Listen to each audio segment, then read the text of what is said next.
सरपुरुष रक्षक पुरुष से अन्य है, कहते वो उत्तम पुरुष तो अन्य, उसका जो मंत्र है उसके पाने के लिए, उसकी भक्ति का, उसको उसके लोक में जाने का, यानी हम जिस इष्ट की भक्ति करते हैं उसको प्राप्ति के लिए प्रयत्न है। तो हमने उस परमात्मा उस ब्रह्म की तत्ब्रह्म परम अक्षर ब्रह्म को पाने के लिए कौन सी क्रियाएं करनी है, उसके 3 मंत्र का जाप है। गीता जी अध्याय नंबर 17 के श्लोक नंबर 23 में ओम तत्सत इति निर्देश ब्रह्मणे त्रिविधे समर्थ है ब्राह्मणा तेन वेदा च पुरा विहिता यगा विहिता। तो कहने का भाव ये है कि जो उस परम अक्षर ब्रह्म सच्चिदानंद घन ब्रह्म के लोक में जाने का, उसको पाने का इस 3 मंत्र का जाप है।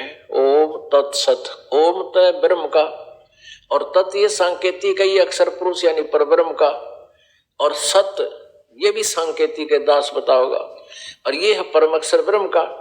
तो जब त्रिकुटी पर आप जाओगे, इस सतनाम के अंदर 2 अक्षर है, ओम नाम के जो भक्ति धन और ये यह धार्मिक अनुष्ठान आप करवा रहे हो, इसकी कमाई, ये सभी पूजाएं गीता जी अध्याय नंबर 18 के श्लोक नंबर 66 में जो कह रहा कि सर्व धर्मान परित्यज माम, मेरे सत्र की सभी धार्मिक पूजाओं को, धर्मान माने पूजाओं को, साधनाओं को, धार्मिक क्रियाओं को, मेरे सत्र की जितनी भी धार्मिक पूजाएं हैं उनको परित्यज छोड़, यहां पर माम माने मुझ में, और एकम शरणम व्रज, एकम माने जिसके बराबर दूसरा ना हो, अद्वितीय, सर्व एकम माने सर्वशक्तिमान, उस परम अक्षर ब्रह्म की शरण में, व्रज माने जा। दास के अतिरिक्त जितने भी गीता जी के अनुवाद करता है उन्होंने गीता जी अध्याय नंबर 18 के श्लोक नंबर 66 में व्रज शब्द का अर्थ आना किया है, जबकि व्रज माने जाना होता है। तो यहां सारी ही गीता का भाव बदल जाता है, यू टर्न हो जाता है इसका। तो पुण्यात्माओं, अब आपको ये ज्ञान होता जा रहा है। तो ये जो ज्ञान है ना, त्रिकुटी पर जब आप पहुंचोगे तो वहां आपने इस ओम नाम के जाप की कमाई, इस दास के रूप में परमेश्वर होंगे, वहां आपका अकाउंट कराओगे ना, तो आपको विचलित कर देंगे। काल के बहुत जबरदस्त जाल है। ऊपर रास्ते में बहुत ज्यादा भयंकर काल ने ऐसे जाल रचे हैं, कहीं पर तो ऐसे बढ़िया बढ़िया रेस्टोरेंट बना रखे हैं, अप्सराएं नाच रही हैं, कोई एकाएक घूम रही है अकेली वन में, यानी मन के अंदर जो दोष होते हैं उनके वहां पूरे हथियार हैं मन को फंसाने के। तो वहां परमात्मा साथ होंगे तो आपकी हिम्मत नहीं पड़ेगी इधर उधर नजर बचा कर बकवाद सोचने की, क्योंकि परमेश्वर ने आप जी को सतलोक ले जाना है। और वहां फिर आपका, अब यहाँ कहते हैं ना कई अनजान, हम तो घर पर भक्ति कर लेंगे, क्योंकि यहाँ जब सत्संग में आते हो आपको बार बार समझाया जाता है, जैसे स्टूडेंट आया करें या एक भयंकर रोगी आता है, उसमें नखरे नहीं होते, क्योंकि हमने अपना उद्देश्य देखना चाहिए। और यहाँ की क्रियाओं में अपने दोष को दूसरों में देखकर वो विमुख हो जाता है। फिर बोला आदमी क्या कहता है कि मैं तो घर पर भक्ति कर लूंगा। परमात्मा कहते हैं सतगुरु संगत छोड़ कर चाहे लाख वर्ष जप कीन, इंद्री कर्म ना मोक्ष होए।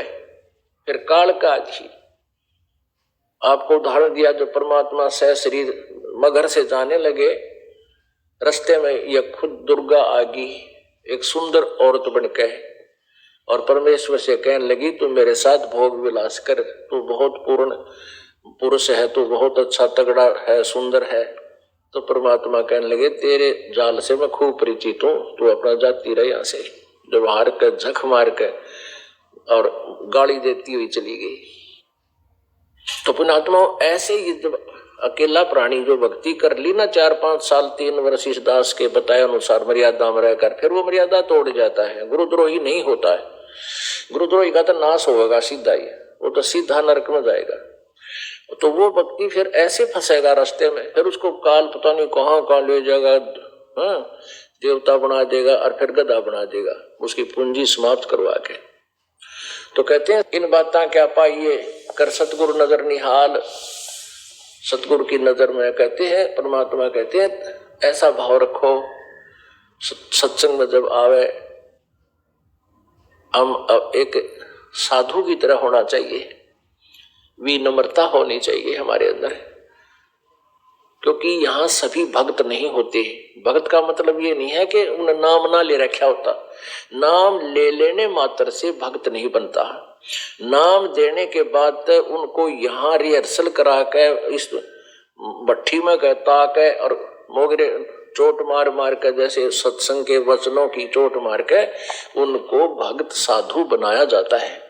तो जो भक्त हैं, कोई नया भी आता है पुराना भी आता है, तो नए भक्त अवश्य है लेकिन उनमें साधुता भी नहीं आई है, तो उनसे मनमुटाव करके और यहाँ से दूर हो जाना समझदारी नहीं होती। तो आप जिन्हें अपना उद्देश्य देख करके तो धीरे धीरे आपका व्यवहार ठीक होगा, तो दूसरे भी अपने आप आपसे व्यवहार ठीक करने लग जाएंगे, तो ऐसे समाज भी सुधरेगा। और आपके अंदर जो अहंकार है, जो जीव का सबसे बड़ा शत्रु है, इसका भी नाश होगा। आपको यहाँ फर्श पर मैट पर बिठाया जाता है, परमात्मा के लिए दंडवत कराया जाता है। ये इस काल की इस अकड़ को, काल ने जो हमारे अंदर बीमारी ला रखी है, रोग भर दिया, यो मैल खोट डाल दिया सोने में, शुद्ध सोने में, तो उसको यहाँ गर्म करके उस खोट को निकाला जाता है। और जब तक ये नहीं निकलेगा इतने भक्ति बने नहीं।